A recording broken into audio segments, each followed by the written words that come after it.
tudo bem com vocês? Hoje nós vamos trabalhar o capítulo 8, que trata da distribuição e diversidade étnico-cultural brasileira.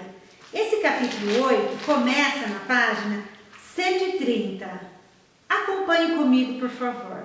Pessoal, para estudar sobre a composição da população brasileira, é preciso saber que o IBGE, Instituto Brasileiro de Geografia e Estatística, quando faz a pesquisa sobre cor ou raça, sempre questiona para a pessoa é a autodeclaração, a pessoa que vai se identificar em relação a isso. Ela pode se identificar como branca, parda, preta, amarela ou indígena. A página 130 mostra esses números que eu coloquei para vocês. No ano de 2015, a PNAD, Pesquisa Nacional por Amostra de Domicílios, naquela ocasião, 45,22% se declararam de cor branca, 45,06% se declararam parda, 8,86% se declararam na cor preta, 0,47% se declararam amarela, 0,38% indígena. Esses números mudaram porque já na PNAD de 2017 houve uma mudança, uma alteração. A população parda tornou-se maioria, ou seja, em 2017 a população que se dizia parda correspondia a 46,7%, a população branca 44,2% e a preta 8,2%. Raça e etnia. Raça e etnia são coisas distintas, são coisas diferentes.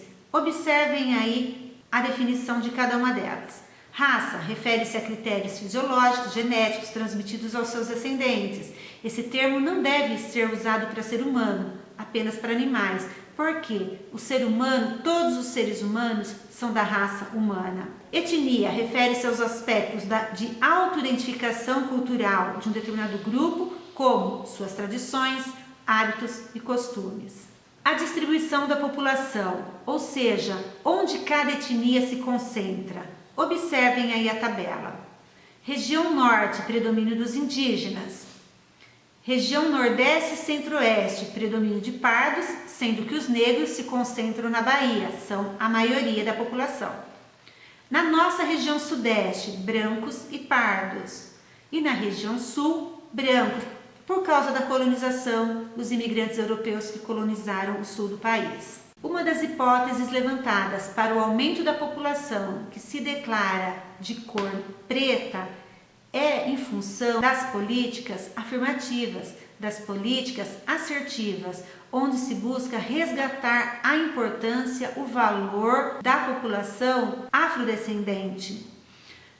Hoje em dia, os números podem comprovar, a maioria que cursa universidade pública se autodeclara da pele parda ou preta. Já nas universidades privadas, particulares, esse número é um pouquinho abaixo, corresponde a aproximadamente 46,6%. Observe essas fotos, elas ilustram estudantes e formandos das variadas raças ou etnias indígenas. A história do Brasil começa com a história dos indígenas. Nós temos que lembrar que uma das teorias, porém a mais aceita, é a teoria da corrente asiática, que explica que o homem teria saído da Mongólia, região da Ásia, teria atravessado o Estreito de Bering e entrado no continente americano e povoado a América do Norte, América Central e América do Sul. Isso teria ocorrido por volta de 14 mil anos atrás, 12 mil anos atrás. Essa população foi se espalhando pelo continente e cada povo foi tendo seu desenvolvimento maior ou menor. De todos os povos que aqui viviam antes da chegada dos colonizadores, ou seja, das civilizações pré-colombianas, 3 colonizações se destacavam pelo seu alto grau de desenvolvimento. Eram os astecas, os maias e os incas. Observem nos 2 mapas, por favor. O primeiro mostra o caminho que o homem teria feito da Mongólia até o continente americano e o segundo mapa mostra a localização dessas 3 altas civilizações, dessas 3 civilizações pré-colombianas, astecas, maias e incas. Ameríndios do Brasil, os indígenas aqui do Brasil. Nós sabemos que quando Pedro Álvares Cabral chegou ao Brasil em 22 de abril de 1500, aqui existia um número muito grande de indígenas. Calcula-se que cerca de 5 milhões de índios viviam. Acontece que quando a gente observa os números atuais, a gente leva um susto, porque esse número não chega nem a 850 mil indígenas. Mas o que aconteceu? O que explica essa redução tão drástica? Basicamente, dois motivos: a violência e as doenças trazidas pelos brancos europeus. Nessa luta em defesa do indígena, o ano de 1961 merece destaque, porque foi nesse ano que foi criada a primeira reserva do indígena no Brasil. É o Parque Indígena do Xingu, no estado do Mato Grosso. Em 1967, foi uma outra data muito importante, porque foi o ano da criação da FUNAI, Fundação Nacional do Indígena, que luta basicamente por três coisas: direito do índio, a vida, a cultura e a sua terra. Mesmo com essas leis em defesa da vida do índio, da terra do índio, constantemente existem invasões por parte dos madeireiros, dos garimpeiros, dos poceiros, dos grileiros e de empresários que vão para fazer o plantio da soja ou a criação de gado, é o agronegócio. Por causa dessas invasões e de toda essa violência, muitos indígenas já abandonaram suas reservas, suas terras e se mudaram para as cidades. Mas o que tem acontecido é que esses indígenas que se mudam para as cidades, grande parte não consegue se adaptar à vida urbana e com isso acabam vivendo na miséria e discriminados pela sociedade. Observem essas imagens que eu escolhi para vocês. Mostram a reserva do Xingu, a queimada, que é uma constante nas terras indígenas, muitos desses incêndios criminosos. Observem a terceira foto. Ela traz uma imagem de crianças estudando dentro do Parque do Xingu. Ali elas aprendem a língua portuguesa e a língua delas de origem para manter a cultura delas. Como eu disse agora há pouco, cabe à FUNAI manter o direito do índio, a vida, a terra e a cultura. Observem essas ricas imagens sobre um pouquinho dos indígenas brasileiros. A história do Brasil conta que, no dia 22 de abril de 1500, Pedro Álvares Cabral aqui chegou e ele já tomava posse das terras que pertenciam a Portugal pela assinatura do Tratado de Tordesilhas, assinado em 1494. Os portugueses vieram para cá para explorar as riquezas, inicialmente o pau-brasil, depois cana-de-açúcar, o ouro e tantas outras riquezas. Nesse momento teve início a miscigenação, porque aqui desembarcaram muitos homens, pouquíssimas mulheres, e aí começou a miscigenação entre o branco europeu e as indígenas. Em 1850 foi assinada a Lei Eusébio de Queiroz. Esta lei colocava fim ao tráfico de escravos, ou seja, quem era escravo no Brasil continuaria sendo escravo, mas o Brasil não poderia receber novos contingentes de escravos. A saída perfeita para esse problema foi a chegada de imigrantes europeus, porque há um bom tempo existia o desejo do governo para branquear a população brasileira, para que ela fosse melhor vista e melhor aceita na Europa. E assim teve início a imigração europeia. Para cá vieram portugueses, italianos, espanhóis, alemães, suíços e outros grupos mais. Observem essas três fotos. A primeira representa o momento da chegada do português aqui no Brasil. A segunda mostra colonos italianos trabalhando principalmente no cultivo do café. E a terceira foto mostra colonos alemães, inclusive olha os detalhes da construção da casa. Aqui nós temos 6 fotos mostrando um pouquinho das marcas deixadas por esses colonizadores. São festas e danças mostrando um pouquinho de sua cultura e de sua tradição. Negros africanos. Como nós já sabemos, a presença do negro aqui no Brasil foi através de uma migração forçada. Eles foram trazidos à força para o Brasil para serem aqui escravizados. Eles trabalharam inicialmente nas plantações de cana e nos engenhos, mais tarde na exploração do ouro na região das Minas e no início da cafeicultura. Outros trabalhavam nos serviços domésticos. A questão é que eles foram obrigados a assimilar a língua do colonizador, portanto a língua portuguesa, e a religião do colonizador. Apesar da proibição, eles cultuavam suas divindades às escondidas. Foi uma forma que eles encontraram de preservar a cultura deles.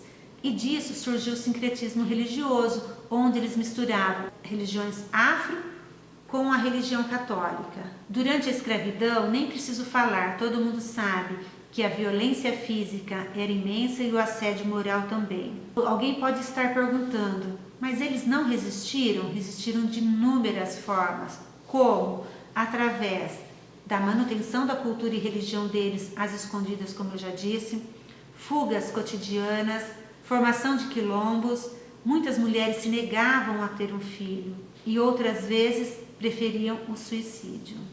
Observem 3 imagens aí, mostrando a capoeira, mostrando o castigo físico e mostrando o trabalho no engenho. Essas imagens nos fazem refletir sobre a importância do negro na história do Brasil, como força de trabalho e como cultura. A Lei Áurea. No dia 13 de maio de 1888, a princesa Isabel assinou a Lei Áurea colocando fim à escravidão. Essa lei não deu amparo a esses ex-escravizados. Por isso, muitos continuaram trabalhando nas fazendas e sendo explorados da mesma forma. Alguns que se aventuraram para as cidades não arrumavam emprego e quando arrumavam, eram aqueles empregos muito mal remunerados e que o homem branco livre não queria fazer mesmo. O fato é que eles sofreram imensamente durante os mais de 3 séculos de escravidão e também após a abolição da escravatura, chegando aos dias de hoje. Por isso que eu escrevi A Luta Continua. Como assim? Um trabalho muito bom tem que ser feito nas escolas. No Brasil, o racismo é estrutural. Como assim? Às vezes a pessoa, na brincadeira, numa piadinha, ela faz um comentário racista e nem percebe que está sendo. Muitas vezes fala, para que ter dia da consciência negra? Por que não tem consciência branca? Porque os brancos não sofreram escravidão, não foram vítimas da escravidão por mais de 300 anos. Porque o branco não sofre simplesmente pelo fato dele ser branco, que é o que acontece com os negros. Por isso, nós não podemos falar que no Brasil existe democracia racial. Isso é um mito, porque infelizmente os números comprovam de que existe um racismo velado e que tem que ser aniquilado. Para corrigir essas injustiças sociais, essas disparidades históricas entre o homem branco, que sempre foi livre, e o homem negro, que foi escravo por mais de 3 séculos e após o fim da escravidão continuou à margem da sociedade, continuou na exclusão social, como que os dois podem competir num emprego de igual para igual? Esse é o objetivo das cotas universitárias. São políticas assertivas, políticas afirmativas. Foi uma forma que o governo brasileiro encontrou, copiando os Estados Unidos, de colocar o homem negro e o homem branco em pé de igualdade, para que cada um possa disputar de acordo com a sua capacidade intelectual e não baseado na cor da pele ou na sua raça. Asiáticos. De todos os grupos asiáticos que vieram para o Brasil, o grupo de japoneses é o mais numeroso. Calcula-se que em torno de 1,5 milhão de japoneses vivendo aqui. São chamados nipo-brasileiros. São os descendentes dos japoneses que vieram para cá a partir de 1908 no navio Kasato Maru. Eles vieram para o Brasil em busca de emprego, principalmente para trabalhar nas fazendas de café. Existe uma expressão japonesa muito conhecida, que é a palavra dekasegi, que significa aquele que deixa o seu país em busca de dinheiro, em busca de emprego. Observem as 3 imagens. A primeira é o navio Kasato Maru, o segundo são colonos japoneses trabalhando no café, na cafeicultura, e o terceiro representando os dois países, a bandeira do Japão e a bandeira brasileira. Para finalizar, eu trago a questão da miscigenação como a maior riqueza do povo brasileiro. Por quê? Da mistura das três etnias iniciais, do indígena, do branco e do negro, nasceu o povo brasileiro. Bem mais tarde, vieram para cá também os asiáticos, compondo essa população, de forma que hoje o Brasil é conhecido como o país de maior miscigenação, onde todas as raças e etnias são bem-vindas, desde que seja para trabalhar, para fazer esse país crescer. Cada povo traz a sua cultura, o seu conhecimento, uma riqueza cultural imensa. Por isso que eu termino dizendo, viva essa cultura tão rica e variada do Brasil, viva a diferença das etnias, viva o povo brasileiro.